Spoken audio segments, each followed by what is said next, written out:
মুহাম্মদ সাল্লাল্লাহু আলাইহি ওয়াসাল্লামের পর আর কোনো নবী হবে না। আল্লাহ তাআলা কোরআনে কারিমে বলেছেন, মা কানা মুহাম্মাদুন আবা আহাদিম মির রিজালিকুম ওয়ালাকির রাসূলুল্লাহি ওয়া খাতামান নাবিয়্যিন।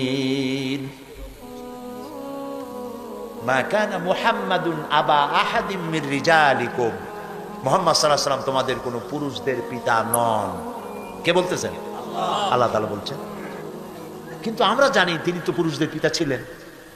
ইব্রাহিম, তৈয়ব, তাহের, কাসেম রাসূলের ছেলে ছিলেন না? কিন্তু আল্লাহ বলছেন তিনি কোনো পুরুষদের পিতা ছিলেন না। তাহলে কথাটা কি হলো? দেখেন আল্লাহর কথা কত হাকিমানা আন্দাজ। আল্লাহর কথা আল্লাহরই কথা, কোনো ভুল এর মধ্যে নাই। রাসূলুল্লাহ তোমাদের কোনো পুরুষদের পিতা নন। এ কথার যুক্তি হচ্ছে এই যে রাসূলের যেসব ছেলেরা জন্মগ্রহণ করেছিলেন পুরুষ হওয়ার আগেই মারা গেছে বাচ্চা অবস্থায়। আমরা পুরুষ কারে বলি? কোনো বাচ্চার, এই বাচ্চাটারে পুরুষ কই? কি বলি? শিশু, তিফল, বাচ্চা। তিনি তোমাদের কোনো পুরুষদের পিতা না। যারা হয়েছিল তারা বাচ্চা অবস্থায় মারা গেছে। সুবহানাল্লাহ, সুবহানাল্লাহ।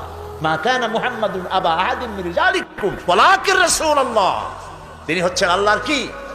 ওয়া খাতামান নাবিয়্যিন, এবং নবীদের মিশন তাকে দিয়ে খতম করা হয়েছে, শেষ করা হয়েছে, কমপ্লিট করা হয়েছে।